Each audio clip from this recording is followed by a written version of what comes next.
Hi everybody, it's me Jill and welcome to Jill Informed. This is the recap of The Real Housewives of Salt Lake City, Season 1, Episode 2, A Snow Mountain of Trouble. We pick up where we left off at Jen's house. It's the party for Meredith.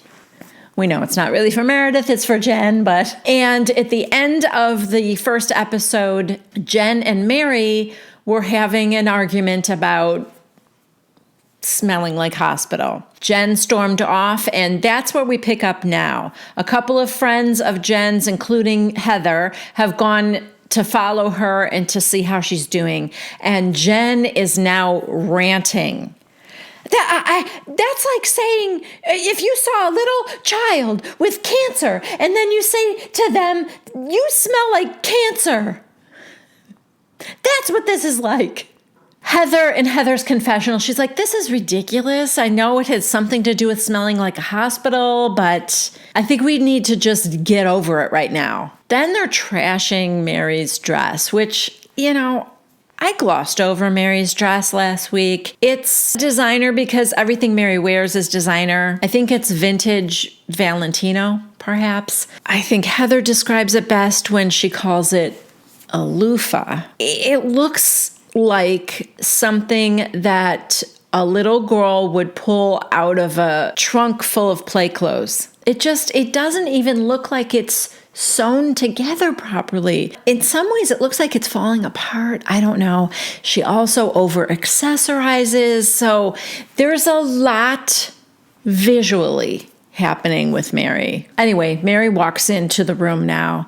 And they almost kind of start to fight again. And then finally, Mary says, I don't want to hurt you. I don't mean to hurt your feelings. And Jen accepts the apology. Oh, wait, before that, Meredith comes in and she's like, what are you guys fighting about this for? I mean, you're hosting a party, Jen, for me. So that should be what you're doing right now is hosting my party. So anyway, Mary's like, I don't want to hurt your feelings. Jen accepts her apology, sort of. In Jen's confessional, she's kind of like, yeah, I'm always going to have my eye on Mary. Also, again, I should say, Mary talks about how she went to the hospital to get all her odor glands removed. And she was in the hospital for 30 days, a month. And she died twice, we know. So what we don't know is why. Why did you have all of your odor glands removed? And why did it require a 30-day hospital stay? The next odd conversation happens between Whitney and Lisa. Lisa asks Whitney, how was your vow renewal? And she said it was great. And thank you so much for all the tequila. Apparently, Lisa had gifted Whitney and Justin all the tequila and 2 bartenders for the event. Whitney said, yeah, did you hear anything about that? And she said, no. She goes, yeah, so the bartenders were a little bit like helping themselves to the tequila. And Lisa goes, oh, really? She's like, yeah, that was kind of like, I'll serve you one, serve myself one.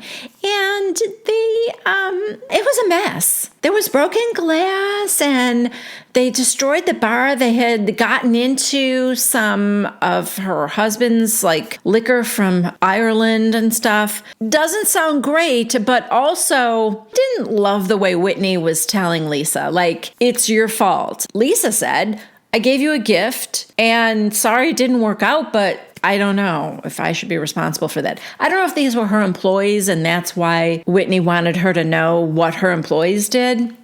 I guess. It just wasn't a super nice way of telling her. Well, Lisa's pissed and she wants to leave now. Although they pretended they weren't mad at each other. Whitney did end up saying thank you. It was amazing. But there were so many digs along the way of this conversation. Lisa said, oh yeah, I was happy to give you all that tequila. And then Whitney would say, we actually ran out of it at 6:00.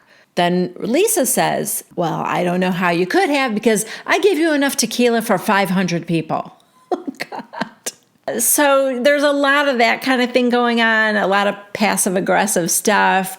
But she ends up thanking her, and Lisa wishes her well. And then she leaves. And then Lisa tells Meredith, I'm out of here. Whitney just came after me for a gift that I gave her. And Vita Tequila is top shelf stuff. And then Whitney gets her little dig in her confessional where she says, I don't even drink Vita Tequila.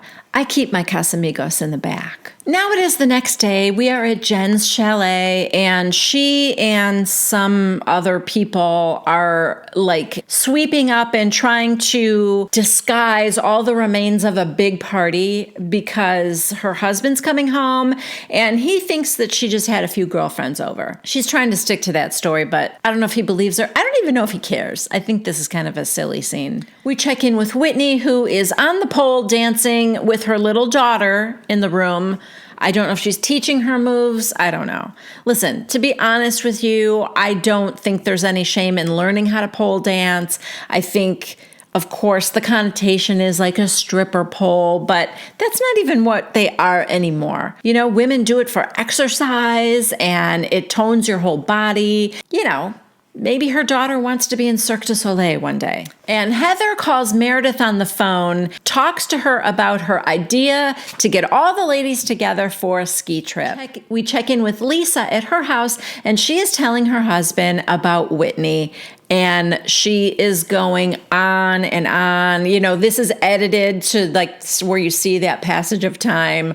Like she's just been talking and talking and talking. And her husband's like, so do you want me to interject or do you just want me to listen? And she goes, I just want you to listen. But he does tell her, you're very generous. And yeah, it's kind of like no good deed goes unpunished. According to Lisa, Whitney asked her for the tequila. And she said, you know, when you ask me to provide tequila, it's a gift. Otherwise, you would go buy it at the store. So she just thinks that it was very uncool of Whitney to be complaining about something that was a gift. And according to Lisa wasn't even invited to the vow renewal. So it was a very generous gift. Okay, then there's a scene with Heather and Whitney. Remember, those two are cousins. This scene is at a ski shop. Heather's buying new boots. Whitney's getting her snowboard waxed for the girls' ski trip that's coming up on Thursday. And they sit to talk about Lisa, their common enemy. Heather said, I wasn't prepared for how dismissive she would be to me. But yeah, she didn't even look at me at the party and all that stuff.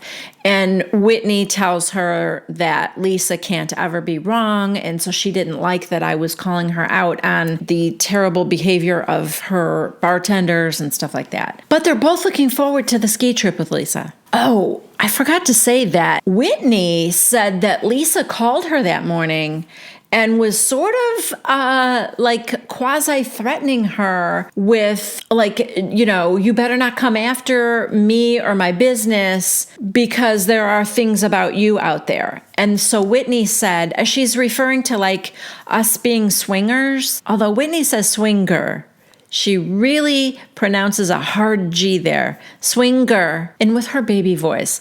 And we're not swingers. There is some polygamy in my family. And I think with the Mormon church and plural marriage, there does tend to be a swinger element to it.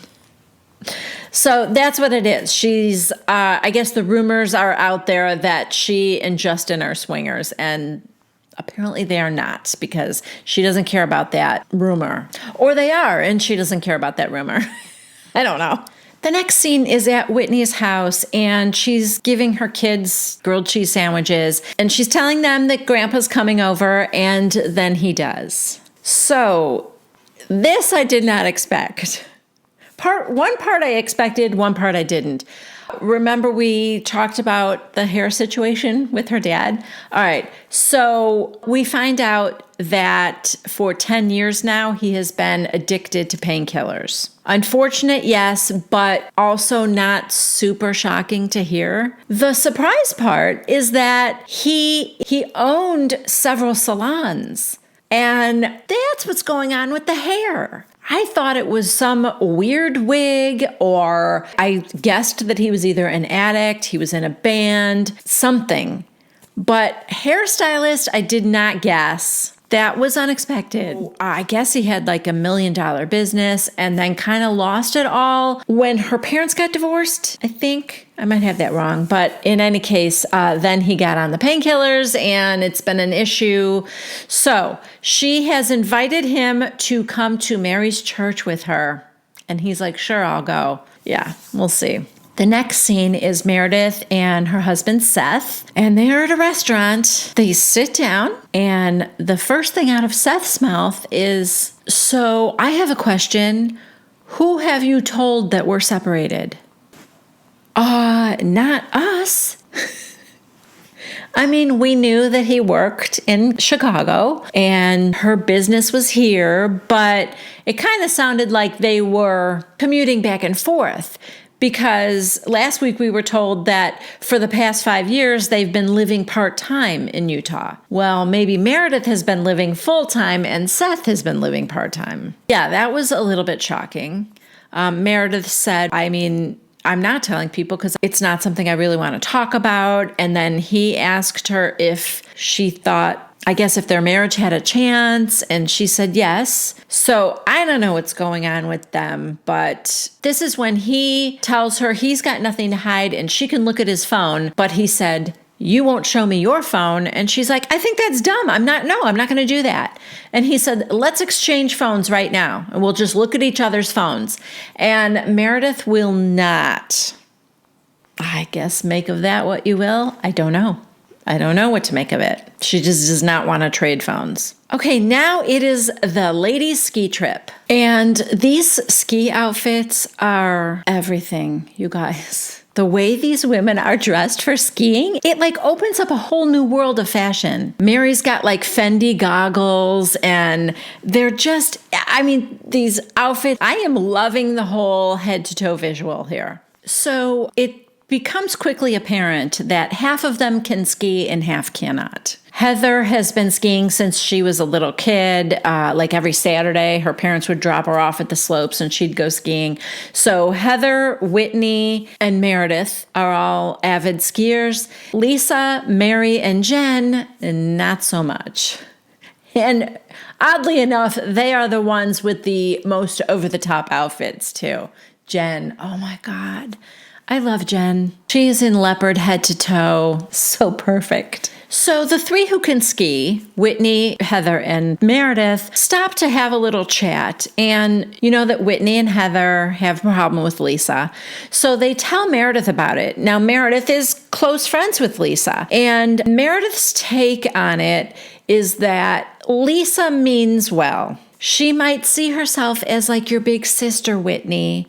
And I get it. You don't appreciate it because you think it sounds condescending. But maybe to her, it's coming from a place of like caring like a big sister would. I'm not getting a real sisterly vibe from Lisa. So I'm going to say I doubt it. Anyway, Meredith tells Whitney that she thinks that she should just really talk to Lisa about it. And now they're getting ready for dinner. Well, Heather says in her confessional, if you're wondering how long it takes women to go from skiing to getting ready for dinner, it's 3.5 hours. The restaurant was empty. They missed their reservation, but they still were able to seat them. So they all sit down and Whitney starts saying that she's very excited because she and her dad are going to go to Mary's church service. That brings up the subject of religion in general because Mary's church is Pentecostal, not Mormon, and how, wherever you can get help or advice should be okay. They talk about being judgmental and how the Mormon church has some rules that aren't great. Well, Lisa, who just became Mormon, not just, but I just mean she didn't grow up that way since she moved to Utah. She's the one that said she was Jewish by heritage, but Mormon by choice. So she's very into the Mormon religion, whereas the other women who grew up with it are feeling themselves a little disenfranchised. So Lisa kind of takes offense and she's like, becoming a convert, I can honestly say I love being LDS because it made my life better. They're like, yeah, but about the being judgmental or something. And Lisa said, that's the cultural side, not the gospel. There's a big difference. And Whitney said, yeah, but even beyond the cultural, that's Utah. Because she's implying that the people in Utah are very judgmental regardless. So Whitney starts saying, why do we judge each other? And of course, her cousin Heather's right along with her. Yes, we shouldn't. Whitney goes, yeah, I felt judged many times. So Lisa's like, okay, just spill it. She's tired of the subcontext. And, she's like, if you have something to say, say it. So Whitney says it. Okay, I feel very judged by you, Lisa. Lisa, I don't judge you. I don't know why you're saying that. Mary's like, okay, well, just, this is how she feels. So let's let her just talk. Lisa, tell me. Oh God, she's evil.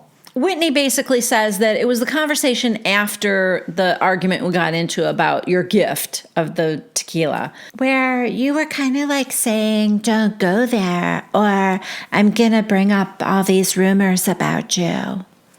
And Lisa goes, I did not say that. I did not. And I did not even allude to that. In Whitney's confessional, she goes, I purposely didn't use the word swinger because I know if I said swinger, then the conversation would turn to whether or not I was a swinger. I think the conversation would turn to why you say swinger. So Lisa goes, okay, this is just like shoot the messenger. Because if I tell you something that people are saying about you, it doesn't mean that I believe that. I'm just telling you what somebody else is saying. So I'm not judging you. I don't care enough about you to judge you. Meredith, your friend Lisa's a real sweetheart. So Heather goes, well, that was rude. It's really hard to think that you come from love and kindness when you say stuff like that. There's been no love and kindness between us. And Lisa goes, coming from you, there's definitely not been any love and kindness. How would you know? You don't even know who she is, Lisa. Woo! So Lisa's like, I always come from a place of good, and I don't care how you perceive me. So Heather goes, you don't care that I perceive you as dismissive? For some reason, Lisa thinks it's because she's busy. Because she said, you take my being busy as being dismissive, then that's your problem. Being busy? No, it's because you're acting like you don't even know her. Heather goes, no, it's you acting like you don't know me. And you know me, Lisa. But no, you just saying that I'm the good time girl. Mary, oh. So because Lisa has no answer to this, she's like, oh, just keep coming. Keep coming at me. Who's next? Classic deflecting. So Lisa goes, listen, Heather, until you figure out what it is that I trigger in you, we can't have a meaningful conversation. So, great. Thumbs up. You. And Heather's like, oh, okay. There's some love and kindness. And Lisa goes, no, you sent me the thumbs up, and that's what it meant. You. Okay, this conversation is getting interesting because apparently before Meredith's party, Lisa, who doesn't even know Heather, texted Heather to see if she was going to be there. The text exchange is Lisa says to Heather, did you talk to Jen? Heather says, yes, we spoke this morning. So I don't know if Lisa's trying to do damage control because she acted like she didn't know her, probably. But the next thing Lisa says is, can't wait to see you tonight. And Heather responds with a thumbs up emoji. In Heather's confessional, she goes, why is she texting me before the party? She doesn't even know who I am. So she's saying she can't wait to see me there. She might not even know who I was if she saw me. So, okay. Heather goes, I never thought I would say this, but I'm like Mary. Heather said, I gave you a thumbs up. 2 thumbs up is an FU. I mean, that's the universal text code for FU. Everyone knows that. And Mary goes, I didn't know that. Neither did I. 2 thumbs up means f you. I don't know if I've ever done that to somebody inadvertently, but, sorry right now. Oh, you guys, this is so funny. Heather, I'm sitting here defending a thumbs up text. Lisa, don't diminish the thumbs up text. Is this a thing? Oh, you guys, you're going to have to let me know in the comments. In fact, I want you all of you watching this right now, to leave me a comment, 2 thumbs up. I will know exactly what you bitches mean. Now we have all the confessionals of all the ladies. Jen says, I don't know that a thumbs up means F you. Whitney's like, there's a good chance that thumbs up of Heather's meant F you.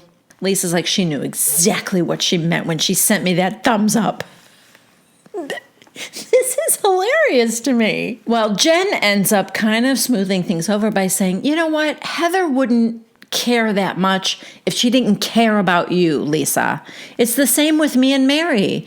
I got so upset because I do care about Mary. So Lisa goes, well, listen, if I hurt your feelings, I am sorry. In fact, Lisa says to both Heather and Whitney, if I made you feel bad, I am genuinely sorry. If I made you feel bad, I am genuinely sorry. I am done with this now. They're all like, okay, for real then? Like clean slate? And Lisa's like, clean slate. We are done. Clean slate. And that is where this episode ends.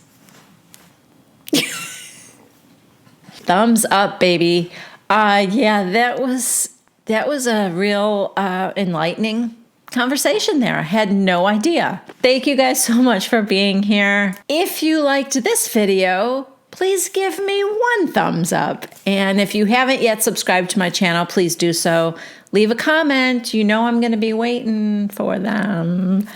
And yeah, that's it. Just thanks for joining me. For those of you that celebrate, I hope you had a very nice Thanksgiving yesterday. And I will be back next week with the next recap of The Real Housewives of Salt Lake City. Bye.